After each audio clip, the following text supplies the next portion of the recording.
1759 godine na ostrvu Mauricijus tijelo roba pada u more. Dok se Davido smrti, moli se da njen muž Masamba nikada ne odustane i spasi svoj narod. Sutradan grupa robova, uključujući Masambu, nastavlja raditi na plantaži koja pripada Eugeneu. Ostalo još samo 2 sedmice žetve, pa Eugene traži od Masambe da pazi na stvari i pazi da se niko ne oslobodi. Ona ga također zove Ciceron umjesto njegovog pravog imena. Ovo čini da ga drugi rob vidi kao izdajnika. Te noći Masamba uči svoju kćer Moti da više čita i piše. Madi prekida lekciju kako bi podijelila da joj je prijateljica Ruba pokazala put na jugozapadu koji bi ih trebao odvesti do Fibumija, sela gdje se kriju svi odbjegli robovi.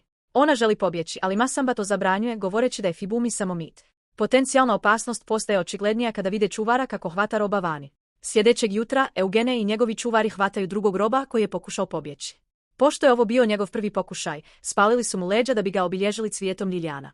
Ako pokuša ponovo, uši i tetive će mu biti odsječene.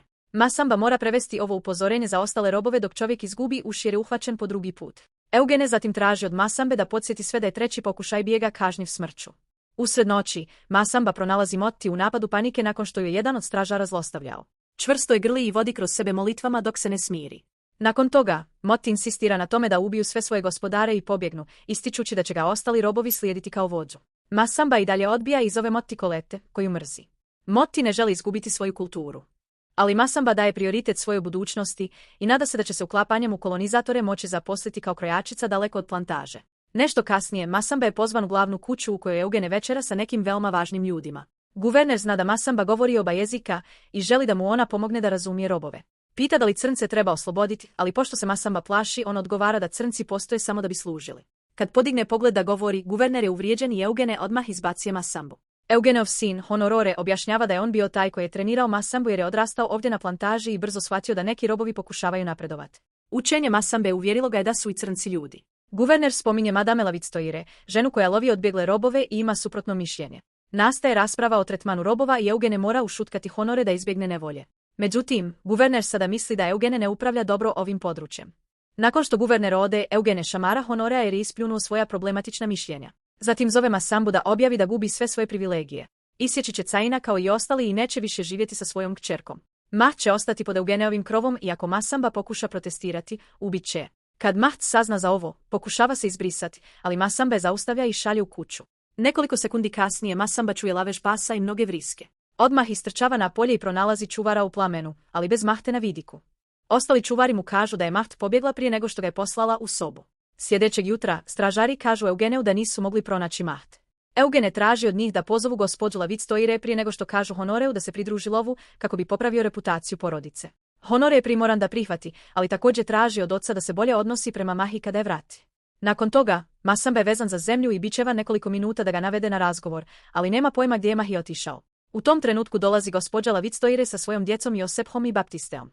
Ona odbija Eugeneov novac i traži detalje Mahijevog bijega. Lavitstoire pokušava ispitati Masambu objašnjavajući da će Mario oživjeti jer vjeruje u kaznu, ali Masamba se i dalje kune da ne zna ništa. Zatim dovode Rubu, Marinu prijateljicu, a pošto je trudna, iskopaju rupu u zemlji za njen stomak pre nego što je vežu. Treba samo jednom da je bičuju nogama pre nego što im kaže da je Mari otišla da traži selo Fibumi. Lavitstoire je već čula za legendu i odmah odlazi sa svojom djecom i počasnicom da započne potragu. Noseći Marinu odjeću, pas prati njen miris kroz šumu sve dok Lavitstoire na zemlji ne pronađe tragove koji ukazuju na to da je Mari upoznala nekoga i otišla s njim. Nekoliko sati kasnije grupa shvata da više nema staza za praćenje, ali mogu vidjeti brdo u daljini. Odlučuju doći do vrha i neko vrijeme gledati hoće li neko izaći iz skrovišta. Na plantaži, Masamba je bio zaključan u sićušnoj ćeliji sa maskom oko glave. Moli Rubu za pomoć, ali ga ona ignoriše. Kada svi završe sa radom, Ruba baca hranu na pse kako bi ih učutkao. Kasnije te noći, Ruba se pažljivo iskrada i oslobađa Masambu iz ćelije prije nego što se vrati u svoju sobu. Sa psima koji spavaju, Masamba uspijeva neotkriveno proći kroz polje. Sljedećeg jutra Lavitstoireova djeca misle da je mati otišla i da gube vrijeme, ali Lavitstoire misli da moraju biti strpljivi. U međuvremenu Masamba je stigao do šume i zaustavlja se pored rijeke da pije, što je teško zbog maske. Nakon što je kamen nekoliko minuta udario bravu, uspijeva je slomiti i ukloniti masku. Koristeći grane za stvaranje sjena pod jarkim suncem, možete pronaći pravi smjer za nastavak potrage za svojom kćerkom. Te noći Lavitstoire grdi Ara što jede bez manira kao crni divljak i tjera svu djecu da se mole. Objašnjava da joj je Bog oduvijek bio vodič i da ju je spasio u najmračnijim trenucima. Honore je već čuo tvoju priču. Zna da je bila zlostavljana kao dijete, prisiljena na neželjeni brak kao tinejdžerka i prva žena na ostrvu koja se razvela. On misli da je ona jedina osoba na ostrvu koja poznaje strahote kroz koje prolaze robovi i koja treba da saosjeća, ali Lavitstoire insistira da je crkva dokazala da crnci nemaju dušu. Ona misli da nije njeno mjesto da ispituje crkvu. Honore može reći da ima sumnje. Tokom noći Masamba sanja da mu je žena pored njega. Sljedećeg dana Masamba počinje da se penje na brdo i Vitstoire ga ugleda. Kad počne lutati među drvećem, čuje buku i zatiče crnca po imenu Kabiti kako ga vodi. Tu je i crnkinja sa bebom i zajedno se kriju od Viktorine grupe jer su ušli u šumu da ih potraže. U tom trenutku beba počinje da plače i Baptista ih čuje, tako da robovi moraju da počnu da trče što je brže moguće. Nažalost, ne mogu daleko, pa Kabiti tjera majku da se sakrije i daje Masambi jedan od svojih mačeva. Kada se Baptiste dovoljno približi, otvara vatru, ali ga robovi izbjegavaju i Masamba uspijeva da ga sruši na zemlju. Baptiste uzvraća udarac dok Masamba pokušava da ga udari da ga nokautira. Međutim, Masamba se smrzava kada ga iznenada Honore nazove imenom i zatraži da se preda. Kabiti se tada pojavljuje iza Honorea i brzo ga ubija tako što mu prereže vrat. Nakon što je zamolio Masambu da učini isto, Kabiti bježi da se sakrije. Masamba bulji u Baptista, ali se ne usuđuje to učiniti, pa i on bježi. Dok Josep trči za njim, Masamba se kreće što je brže moguće sve dok mu iznenada ne priđe crnac po imenu Rado, koji mu pomaže da pronađe mjesto za skrivanje. Kad Josep hode, muškarci nastavljaju, a Rado objašnjava da traži selo Fibumi. Zaustavljaju se u pećini gdje Rado dijeli ono malo hrane, osim tlo košulje, dok pričaju priču iza svoje uniforme. Borio se za Francusku i čak su ga učinili građaninom. Međutim, kada je stigao na ovo ostrvo, spalili su njegove papire o slobodi i pokušali da ga nateraju u ropstvo. U međuvremenu, Vitstoire se brine o Honoreovom tijelu. Baptiste ističe da su mu robovi oprostili kao što bi to učinio dobar kršćanin i da takva formulacija nije dobro prihvaćena od strane njegove porodice. Vitstoire provodi većinu noći moleći se. Ujutro najavljuje da ih Gospod štiti, pa moraju nastaviti lov. Međutim, Baptiste odbija progoniti čovjeka koji mu je poštedio život, pa će umjesto toga vratiti Honorea svom ocu. Ljuti Josip skoči na svog brata i oni se počnu boriti na zemlji dok Vitstoire tu pogleda. Nakon nekoliko minuta borbe, Baptiste uspijeva pobijediti svog brata i napušta šumu sa Honoreovim tijelom. Nekoliko trenutaka kasnije, Masamba se ponovo kreće, prateći tragove po zemlji i biljkama kako bi pronašla svoju kćer. Kada Rado također pokuša da izađe iz pećine, Josep puca u nogu da ga sruši. Tada Josep steže ranu dok ga on i Vitstoire pitaju za Mari i Masambu. Rado odbija razgovarati i kaže da ovo ostrvo pripada crncima, pa ga Vitstoire puca u glavu.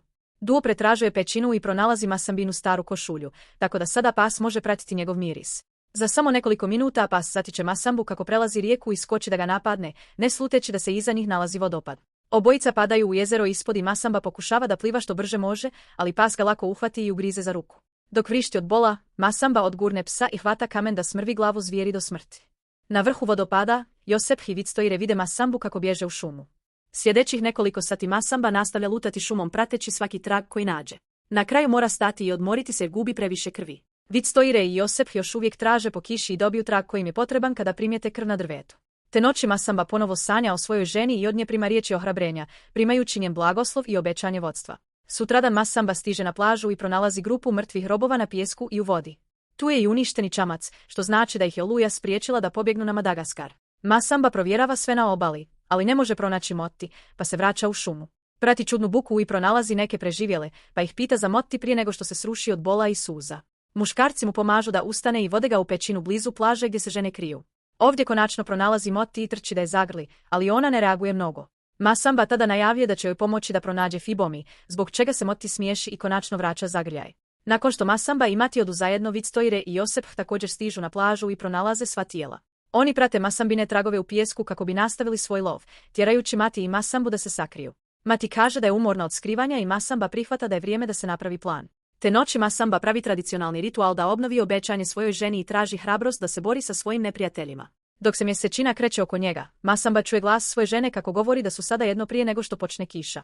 U međuvremenu Vitstoire i Josep kampiraju preko noći. Vitstoire čuje buku i gura jaspu iskreno prije nego što mač napadne u mraku. Majka i sin odmah zgrabe oružje i slijepo posrću pokušavajući pronaći porijeklo napada. Odjednom Josep čuje buku i otvara vatru, otkrivajući svoj položaj Masambi da ga brzo ubode mačem prije nego što se ponovo sakrije. Vitstoire otrči svom sinu i shvati da je u nesnosnim bolovima, pa ga ubode da okonča njegovu patnju. Zatim se krije iza drveta samo da bi se vratio na polje kada ugleda Masambu kako stoji u blizini. Sa munjom koja je služila kao zaklon, Vitstoire se iskrada da iznenadi Masambu s leđa, pucajući mu u rame. Zatim zgrabi nož da ga ubije, ali kad ponovo podigne pogled, on je nestao. Vitstoire, prestravljen, počinje da se moli sve dok se Masamba ne pojavi iza nje i ubode do smrti. Te noći Masamba sanja da se njegova žena pojavi pred Eugenijem i ubije ga kopljem. Ujutro, Madi mora probuditi oca iz njegovog transa i pomoći mu da hoda zbog njegovih povreda. Međutim, Masamba ima previše vrtoglavice i uskoro se ponovo urušava. Madi pada na koljena kada se otopi i vrišti za pomoć. Ovo privlači pažnju grupe robova koji također traže Fibumi i nedavno su pobjegli sa Eugeneove plantaže. Mari se pridružuje grupi i muškarci joj pomažu da nosi masambu dok nastavljaju potragu. Nakon nekoliko sati lutanja šumom, konačno pronalaze mitsko selo u blizini brda. Iscelitelj odmah pravi mast i nanosi je na sve masambine rane tokom molitve. Ovo pomaže masambi da se ponovo izliječi i kreće bez bola.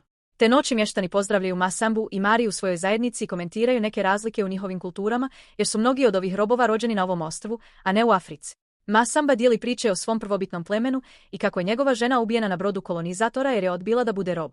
Madi također spominje neke priče koje joj je majka govorila i kako je pronašla snagu da se nasmiješi svojoj kćeri prije smrti. Sutradan dok se kupa u jezeru, Madi ugleda svoju majku kako je posmatra izdaleka. Noću seljani vide plamen u daljini što znači da lovci dolaze za njima. Svi počinju da trče dok belci otvaraju vatru i uspevaju da povrate neke od robova. Prelaze ogromno polje, ali nažalost pronalaze put blokiran liticom dozvoljavajući kolonizatorima da ih okruže. Koristeći roba kao prevodioca, čovjek ih traži da ih okruže i objašnjava da je guverner obećao da će im oprostiti. Masamba kaže da želi život bez lanaca i majstora, inspirirajući Mahdija da počne pjevati tradicionalnu pjesmu.